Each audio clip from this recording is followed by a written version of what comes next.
अस्सलामुअलैकुम नाजरीन, आप देख रहे हैं मेरा YouTube channel Malik Hamza official. नाजरीन, जो इलेक्शन करीब आ रहे हैं, हर इतवार के रोज़ अब आपको 3 से 4 जलसे हर इतवार के रोज़ अब आपको सुनने को देखने को मिला करेंगे।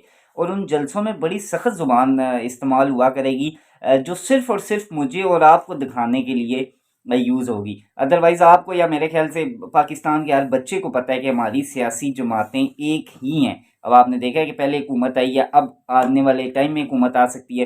बल्कि मैं तो यहाँ तक कहता हूँ कि शायद आपको पाकिस्तान पीपल पार्टी और पाकिस्तान तरीके इंसाफ की किसी टाइम में जाके आपको इन दोनों की भी कंबाइन हुकूमत नज़र आए। ये मेरी थिंकिंग है अपनी कि ये हो सकता है। तो आज बिलावल भुट्टो का जलसा था, उन्होंने अपनी जलसे में बड़ी सख्त ज़ुबान इस्तेमाल की है नवाज शरीफ के हवाले से कि वो जेल में जाने से बचने के लिए इलेक्शन लड़ रहे हैं। एक जेल से हो के आया तो इलेक्शन लड़ रहा है। शहबाज शरीफ और नवाज शरीफ के बारे में उनका ये ख्याल था। सबसे पहले मैं अपनी आवाम को, पाकिस्तानी आवाम को एक बात बताऊं कि हम समझते हैं कि हाथ में लाने में या इस्टेब्लिशमेंट से डील करने में मुस्लिम लीग नून या पीटीआई या दीगर जमातें तेज़ हैं, लेकिन सबसे ज़्यादा तेज़ पाकिस्तान पीपल पार्टी है।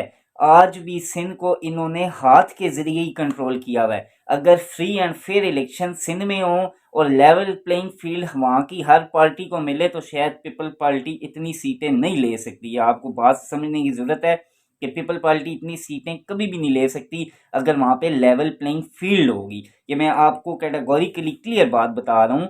तो पीपल पार्टी को तो शायद हाथ कोई मिला नहीं रहा उनसे, वरना ये तो बिल्कुल रेडी है हाथ मिलाने के लिए।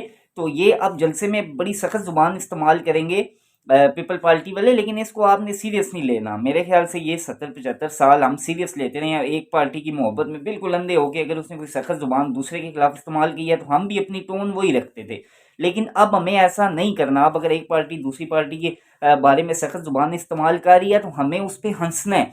हंसना इस वजह से है कि यार ये देखो, ये हैं एक हैं और जलसे में ऐसी बातें कर रहे हैं, सुबह ये ऐसी बातें करते हैं, रात को शादियों पे मिलते हैं। तो अब हम अवाम को बस थोड़ा समझदार होना पड़ेगा, इनकी इन बातों को सीरियस नहीं लेना। ये एक दूसरे को कुछ भी कहना, हमें सीरियस नहीं लेना, हमें बिल्कुल रिलैक्स होकर हंसना है।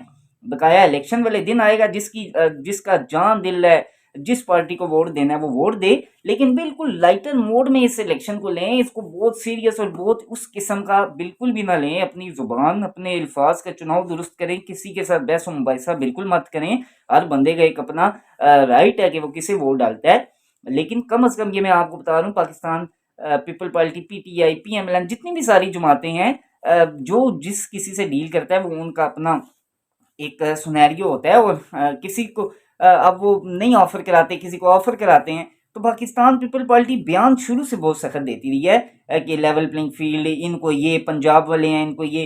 तो आपको मैं बताऊँ, सिंध में नहीं है, सिंध में बिल्कुल भी लेवल प्लेइंग फील्ड किसी और जमात के लिए नहीं है। इन्हीं का निज़ाम है, होल्ड किया हुआ है इन्होंने। वडेरे और जितने भी वहाँ के जागीरदार हैं उनके थ्रू वो कंट्रोल करते हैं। अगर वहाँ पे proper free and fair election हो तो सिंध का आधा सिंध जो है वो डिवाइड हो जाएगा और आधा पीपल पार्टी के पास रहेगा। अभी तो वो तकरीबन 80 to 85% ले जाते हैं, वरना वो कभी भी इतना सिंध नहीं लेके जा सकते। तो मेरी आपसे रिक्वेस्ट है कि इस इलेक्शन को हमने और तरीके से लेके चलना है। जैसे मैंने पिछली वीडियो में कहा है कि नौजवानों को कम से कम इस वीडियो में और रखना है अपना हिसाब किताब कि जब अपने एमएनए एमपीए की कंपेन करें तो उनसे इलेक्शन से पहले लिखवा लें, उनसे स्टाम्प लिखवाएं, उनसे कहें कि आप इलेक्शन जीत गए तो आपने हमारे ये काम करने हैं, इलाके के ये काम करने हैं। और एक हल्के में चाहे 2 से 3 बड़ी पार्टियों के जो उम्मीदवार हैं, तीनों पार्टियों के जो कंपेनियन है, जो उनकी कंपेन करते हैं, वो अपने अपने उम्मीदवार से लिखवाएं, कहें, क्योंकि ये फ़ायदा मेरा और आपके ही होना है आखिर में। जीतेगा कोई भी, काम हमारे होंगे। तो इस दफ़ा इस इलेक्शन को हमने अगर डिफरेंट ले लिया, थोड़ा सा भी डिफरेंट ले लिया, तो मेरे ख्याल से पाकिस्तान बेहतर होगा। पाकिस्तान के हालात आजकल किसी से ढके छुपे हैं नहीं। तो काइंडली मेरी आप सबसे रिक्वेस्ट है, इस इलेक्शन को एक डिफरेंट वे से लेके चलें। एक बच्चे से लेकर बड़े तक जो वोट डालता है, उससे लेकर टिल जितने भी एज का इंसान वोट डालता है, वो बस इस इलेक्शन को ऐसा समझे कि आप ही ने हुकूमत बनानी है। तो और सेकंड ये कि आपने बस एक नौजवानों का ये वाला काम है, और जो बड़े बुजुर्ग हैं एरिया के मोहल्ले के, वो भी आपस में बैठ के एक अच्छे तरीके से गैदरिंग करें। और उसके बाद इंशाल्लाह जब ये इलेक्शन हमारे कंप्लीट होंगे, जो भी गवर्नमेंट आएगी, कम अज़ कम उसको मेरे ख्याल से इस दफ़ा उसको एहसास होगा, क्योंकि पिछले जो कुछ टाइम होता रहा है, जो भी गवर्नमेंट आएगी इंशाल्लाह अल्लाह करे कि उनसे बेहतर काम हो सकें। कुछ कानून साजियों की बात है, कुछ गवर्नेंस की बात है, कोई बड़े मसले नहीं है पाकिस्तान में। कुछ गवर्नेंस की इश्यूज़ अगर हल हो जाएँ, लॉ एंड ऑर्डर सही हो जाए तो ये मसले हल हो सकते हैं।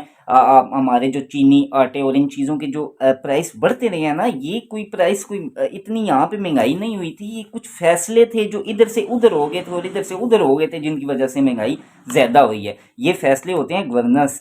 तो अल्लाह ताला करम करें कि ये मामलात बेहतर हों और एक अच्छे इलेक्शन के साथ अच्छी गवर्नमेंट आए और पाकिस्तान के लिए डिलीवर करे। मेरे चैनल को लाइक और सब्सक्राइब कर दें। पाकिस्तान जिंदाबाद। खुदा हाफिज़।